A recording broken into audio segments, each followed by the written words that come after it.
मनसेचे अध्यक्ष राज ठाकरे यांनी एकूणच मराठा आरक्षणाच्या आंदोलनाच्या संदर्भात एकनाथ शिंदे यांच्याकडे बोट दाखवलं होतं आणि यावरती आता जरांगेंनी सुद्धा प्रत्युत्तर दिलेलं आहे। यावेळेला विधानसभेतल्या एका निकालाचा दाखला जरांगेंनी दिला आणि राज ठाकरेंना काही सवालही विचारले।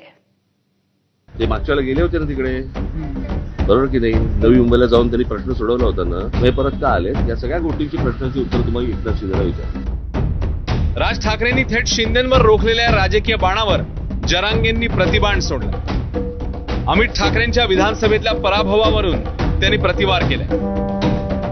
एक दिवस लोकसभेला सुद्धा तो हा गेम केला त्याच फडणवीसनं, त्याच्यानंतर विधानसभेला तो पोरग पाळलं त्यांनीच, तरी तो त्याच्याच दुरण वडितो, तो पोरग पाडलं।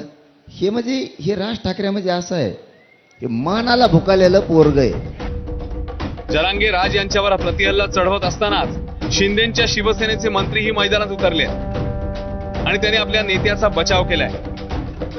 परदेशामध्ये जाणाऱ्या मराठा समाजाला मुलांना त्याच्यामध्ये अनुदान, प्रत्येक जिल्ह्यामध्ये सारथीमार्फत तुमचं वसतिगृह, सारथीचं सगळ्यात मोठं ऑफिस आता पुण्यामध्ये होतं आहे, त्याच्यानंतर 10% आरक्षण जे आता कोर्टामध्ये टिकलं, हे सगळं शिंदे साहेबांनी दिलेलं आहे। त्यामुळे शिंदे साहेबांना विचारण्याची काही आवश्यकता नाही, शिंदे साहेबांनी हे करून दाखवलेलं आहे। त्या ठिकाणी आपण बघितलं असेल की 10% ऑलरेडी आरक्षण मराठा समाजाच्यासाठी त्या ठिकाणी ठेवण्यात आलेलं आहे।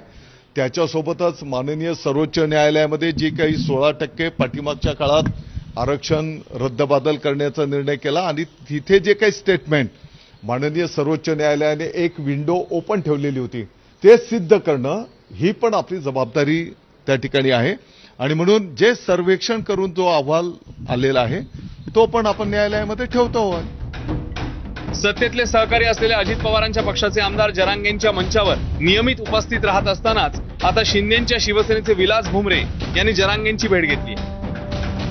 29 तारखेपासून आझाद मैदानावरती सकल मराठा समाजाच्या मनोजदादाच्या नेतृत्वाखाली या ठिकाणी उपोषण सुरू आहे।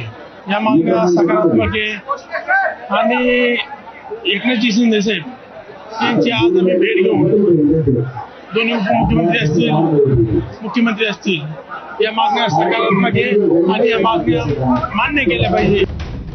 एकीकडे जरांगेंनी ठाम निर्धार करत आंदोलन सुरूच ठेवलंय, तर दुसरीकडे सरकार पातळीवर आता आंदोलन शांत करण्यासाठी प्रयत्नही सुरू झाले।